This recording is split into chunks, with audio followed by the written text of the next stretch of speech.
And blessings on this beautiful day, Sunday morning, that God has made and given to us. I am Pastor Carrie West, and I serve the congregation of Sunrise Church in Pueblo West, and I am in the community. I serve the community as I can. Excuse me. So this morning, we're wrapping up our sermon series on the book of Revelation. We have journeyed through, who this vision was given to, not only John, but to the churches. We've talked about the judgments of the book of Revelation. We've talked about God's enemies. Today we wrap up with the idea of God's glory. So in chapters 21 and 22, the end of the book, we are given this beautiful image of what God's glory looks like. Now, in this service, we are not only going to hear, we're going to focus on Revelation 22, but we're also going to hear a very similar description of God's glory and something very similar to Revelation 22, which is in Isaiah. And in this passage, sorry, from Isaiah, which is Isaiah 60, we are imagining through God's message this beautiful, diverse, bright, and glorious way of life, or just life in general that comes from God. So now Isaiah, because I'm not really touching a whole lot of this in the message, but in Isaiah, what's happened is God's people have gone into exile, right? So the Babylonians have come in, destroyed Jerusalem and its temple, has taken many of the leaders, many of the people into captivity in Babylon. And then God has led them back after several decades.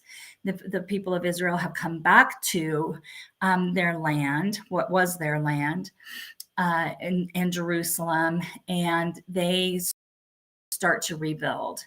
Now, they are not a sovereign nation. King Cyrus and the Assyrians are still in control, but it is, the Israelites are able to come back. And in fact, the king gives them money and supplies and everything to start rebuilding. He just understands how important it is to have this space called the temple and to honor God in this way. And so the people start to rebuild.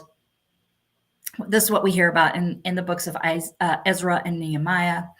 And from there, as human beings they start thinking back again, like, oh, the glory days, oh, when it was like this. And then there's like challenges and conflicts between leaders as to how the temple is being built and how are people going to be under the rule of another nation and yet be God's people, chosen people, Israel. And so there's a lot of disagreement and discord, and things are just getting kind of messy again. And this is when we hear in Isaiah 60 that God says, listen, there's a time my face is going to shine on you, and you are going to be blessed, and nations are going to come and be here because everyone will be welcome, and I am the God of all people, and you will not have to worry about all these things. Like, you won't even worry about the sun and the moon because my glory is going to shine. So this is my paraphrase of Isaiah 60. We'll hear it read in the service. And so I just bring this up because God has always desired to share God's glory with the world, with all of God's creation. And oftentimes we talk about the book of Revelation kind of being the bookend to Genesis, right? And Genesis, which we know is the beginning, as we hear about the beginnings of God's history and God's people, we hear two or three stories of a creation, not just one, there are three, but it includes like these gardens. It includes this all of creation, everything that God has made, plants, animals, human beings. All of it is something God desires to bring glory to. And then, so in Isaiah, we hear some of the same kind of wording about like just all of nature, all of creation be included in God's desire for glory. And then again in Revelation 22. So it kind of bookends, right? There's a restoration of what God is desiring.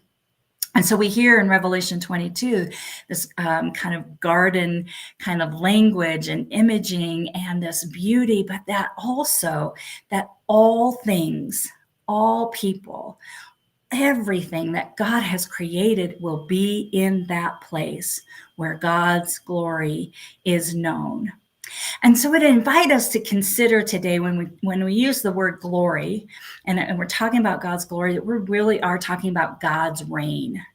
God being the ruler of everything once again, of bringing everybody together and God. And then in Revelation says the Lamb, Jesus, the throne is right there among the people. Everyone will see God. Everyone will know God, and everyone will be welcome in God's place. This is what glory looks like, and this is what God desires and has desired and will always desire, is to bring God's glory to earth so that all of creation will be restored and everyone will live together in love and grace and mercy. So that's how we wrap up today. We'll hear a little bit more than that in the sermon, but that just gives you a little taste of what's coming. I hope that this has been a series that has been filled with some hope and encouragement for you, even in the midst of some of the strange things that we have encountered in this book.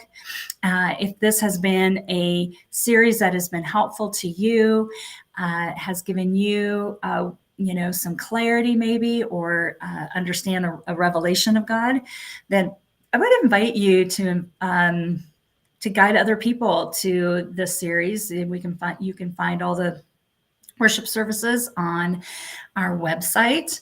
And of course, these morning briefs are kept on Facebook and YouTube. So I invite you to just share this with other people as well.